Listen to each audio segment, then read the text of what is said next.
नमस्कार दोस्तों, news time में आपका बहुत-बहुत स्वागत है। दोस्तों, कूटनीति कहूँ या कुटिल कहूँ, क्या कहूँ? देश डूब गया, देश की ख्याति मिट्टी में मिल गई। कोई देश हमको पूछता नहीं। रोटी-बेटी का रिश्ता नेपाल के साथ था, वो भी हमारे साथ नहीं खड़ा रहा। वो भी हट के अलग चला गया। युद्ध में कोई खड़ा नहीं रहा। भूटान भी नहीं खड़ा रहा यार। उसको तो सब कुछ हम देते हैं। एक देश नहीं खड़ा रहा। मोदी जी पे कोई फर्क नहीं पड़ता। इनका डंका बजना चाहिए। बाहर हमारी लंका लगी हुई है। इनका डंका इंडिया बजना चाहिए। बाहर हमारी वाट लगी हुई है, विपक्ष के 15-20 लोगों को भेज दिया। हमारी ख्याति डाउन हो रही है, जाके ख्याति ठीक करो हमारी। उनको समझाओ कि देखो हमारा व्यू पॉइंट क्या है। और उन बेचारों को सुनने वाला भी कोई नहीं वहां पे। पता नहीं किससे दीवारों से क्या कहते हैं भाषण दे रहे, किसको भाषण दे रहे हैं, भगवान जाने किससे बात कर रहे हैं। कोई सुनने वाला तो है नहीं। ना ही वहां के अखबारों में, ना कि उनकी प्रेस में कोई इंडियन डेलीगेशन के बारे में बात हो रही है। कुछ भी नहीं है। बस यहीं पर डंका बज रहा है। लेकिन हमें तो कोई पूछता नहीं ना इंडिया को। इंडिया की जो डिप्लोमेटिक जो ख्याति है वो तो जीरो है इस टाइम दुनिया में। जीरो। कोई नहीं पूछता हमको।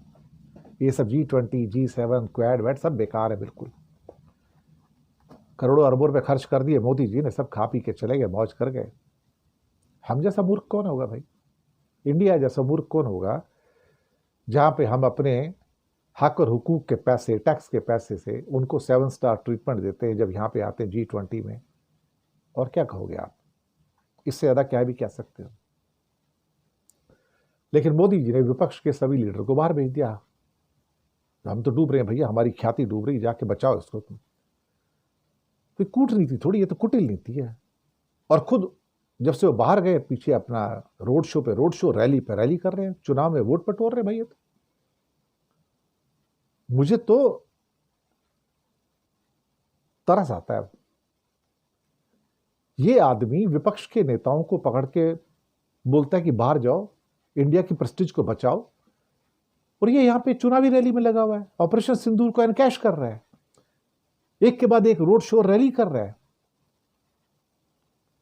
सत्ता की हवस ऐसी होती है साहब, सत्ता की हवस ऐसी होती है, इंसान को पागल कर देती है, मद में ऐसा डाल देती है उससे कुछ नजर नहीं आता।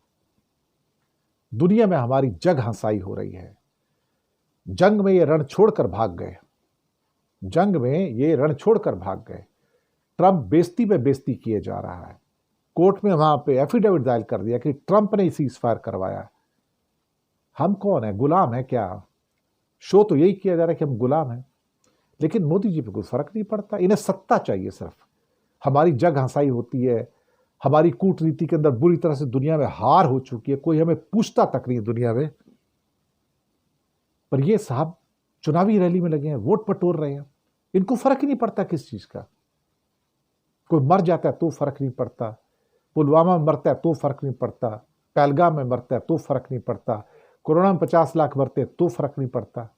इनकी सत्ता बरकरार रहनी चाहिए। जब हिंदुस्तान डूब रहा है और उसकी ख्याति कूटनीति में डूब चुकी है, जीरो हो चुकी है, ये शख्स उसके बाद भी रैलियां कर करके वोट बटोरने में लगा है। क्या इस देश का दुर्भाग्य है कि इस देश को ऐसा प्रधानमंत्री मिला। लज्जाहीनता की भी कोई सीमा होती है, यहां तो वो भी नहीं है। धन्यवाद।